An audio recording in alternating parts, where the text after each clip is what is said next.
SoftBank Group akan memangkas hampir 20% karyawan di unit Vision Fund secara global. Langkah ini dilakukan untuk mengalokasikan sumber daya ke investasi AI skala besar yang digarap Masayoshi Son di Amerika Serikat.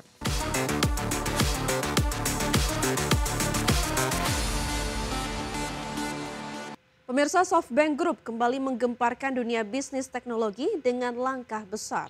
Perusahaan yang dikendalikan Masayoshi Son itu akan memangkas hingga 20% karyawan di unit Vision Fund secara global. Keputusan ini menandai pergeseran strategi menuju fokus investasi kecerdasan buatan skala besar di Amerika Serikat. SoftBank Group akan memangkas hampir 20% karyawan di unit Vision Fund secara global.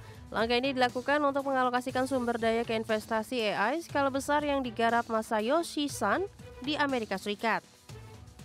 Pemangkasan ini menjadi gelombang ketiga sejak 2022. Saat ini Vision Fund memiliki 44.000 karyawan di seluruh dunia.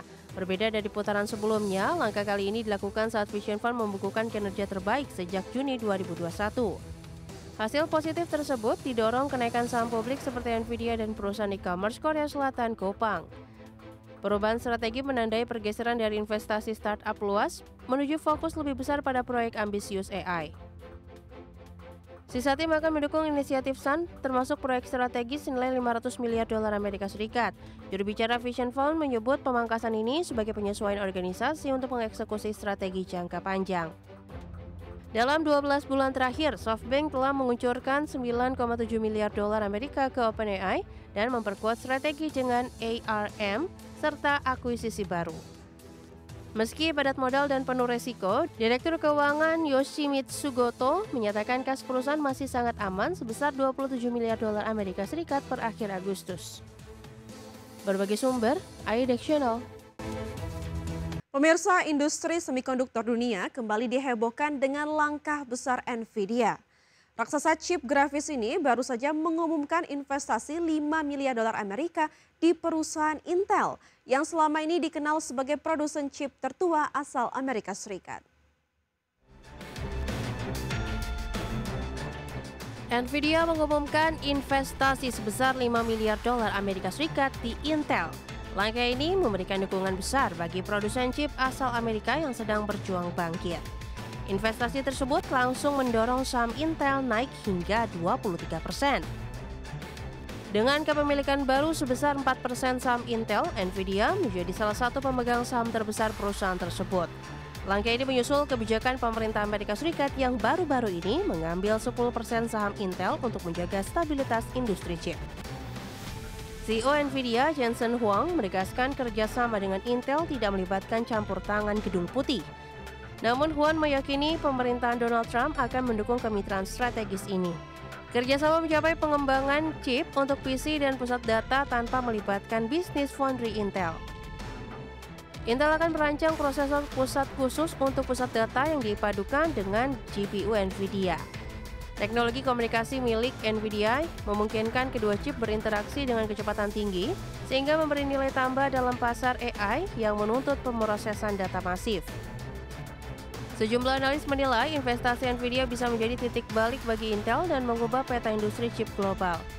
AMD dan TSMC diprediksi akan tertekan dengan kerjasama ini, sementara saham Nvidia naik 3,8% dan saham AMD turun 1,3%.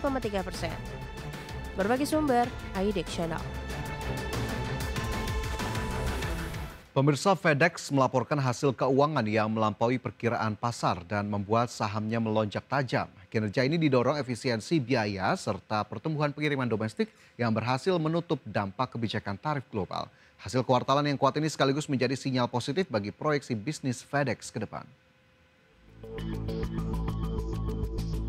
FedEx melaporkan laba dan pendapatan kuartalan yang melampaui perkiraan Wall Street. Kinerja ini didorong strategi efisiensi biaya serta pertumbuhan pengiriman domestik yang mampu menutup penurunan volume internasional serta Amerika Serikat mencabut pengecualian tarif untuk kiriman bernilai rendah.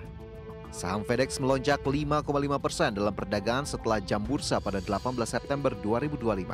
Lonjakan ini terjadi setelah kinerja keuangan perusahaan mengejutkan pasar. FedEx membukukan laba bersih disesuaikan sebesar 912 juta dolar Amerika atau 3,83 dolar Amerika per saham. naik dari 892 juta dolar Amerika atau 3,6 dolar Amerika per saham pada periode yang sama di tahun lalu. Angka ini lebih tinggi dari perkiraan analis yang berada pada level 3,59 dolar Amerika per saham berdasarkan data LSEG. Pendapatan kuartalan FedEx tercatat 22,24 miliar dolar Amerika, melampaui estimasi analis sebesar 21,66 miliar dolar Amerika. Namun kebijakan tarif global, khususnya penghapusan de minimis exemption dari China dan Hong Kong, mengurangi pendapatan sebesar 150 juta dolar Amerika pada kuartal pertama. Untuk tahun fiskal penuh, FedEx memproyeksikan laba di kisaran 17,2 hingga 19 dolar Amerika per saham, sedikit di bawah perkiraan anggota pasar. Perusahaan juga menyelesaikan pembelian kembali saham senilai 500 juta dolar Amerika dan tetap di jalur untuk memisahkan unit angkutan darat paling lambat Juni 2026. Berbagai sumber IDX Channel. Kembali di Prime Market Highlight pemirsa, aktivitas penerbitan obligasi korporasi di pasar investment grade Amerika Serikat meningkat tajam pada Kamis 18 September maksud kami. Lonjakan ini terjadi setelah The Federal Reserve memangkas suku bunga acuan sebesar 25 basis poin pada pertemuan September. Aktivitas penerbitan obligasi korporasi di pasar investment grade Amerika Serikat meningkat tajam pada Kamis 18 September 2025. Melansir dari Yahoo Finance, setidaknya 9 emiten korporasi masuk ke pasar dengan total hampir 15 miliar US dollar. AT&T menjadi penerbit terbesar dengan obligasi 4 seri senilai 5 miliar US dollar yang digunakan untuk melunasi hutang jatuh tempo serta mendukung akuisisi. Transaksi tersebut ditangani oleh sejumlah bank besar seperti BNP Paribas, Bank of America, Citi, JP Morgan, dan Mizuho, sementara UBS Group dan Credit Agricole juga tercatat sebagai penerbit besar pada hari yang sama. Kenaikan aktivitas penerbitan ini didorong ekspektasi biaya pinjaman yang lebih murah setelah keputusan The Fed menurunkan suku bunga. Pelaku pasar menyebut spread dan imbal hasil obligasi korporasi telah menurun sepanjang bulan September seiring arus kuat ke instrumen pendapatan tetap. Kondisi ini memungkinkan pasokan obligasi baru terserap dengan mudah oleh investor meskipun jumlahnya besar. Di mana data ICE BOFA US Corporate Index menunjukkan spread obligasi korporasi terakhir rata-rata 76 basis poin pada Rabu, hanya selisih tipis dari rekor terendah 75 basis poin pada 15 September. Adapun sebagian besar penerbit sebelumnya menahan diri menjelang keputusan The Fed karena potensi volatilitas pasar. Namun kini penurunan suku bunga diyakini menciptakan lingkungan kondusif bagi penerbit high grade untuk kembali masuk ke pasar obligasi Amerika Serikat. Berbagai sumber IDX Channel. Australia menetapkan target pengurangan emisi tahun 2035 sebesar 62 hingga 70% dari tingkat emisi 2005. Target ini lebih rendah dari rekomendasi awal Otoritas Perubahan Iklim yang mengusulkan kisaran 65 hingga 75%. Australia menetapkan target pengurangan emisi tahun 2035 sebesar 62% sampai 70% dari tingkat emisi 2005. Langkah tersebut diumumkan menjelang tenggat PBB bagi negara-negara untuk menyerahkan kontribusi yang ditetapkan secara nasional atau NDC sebelum akhir September.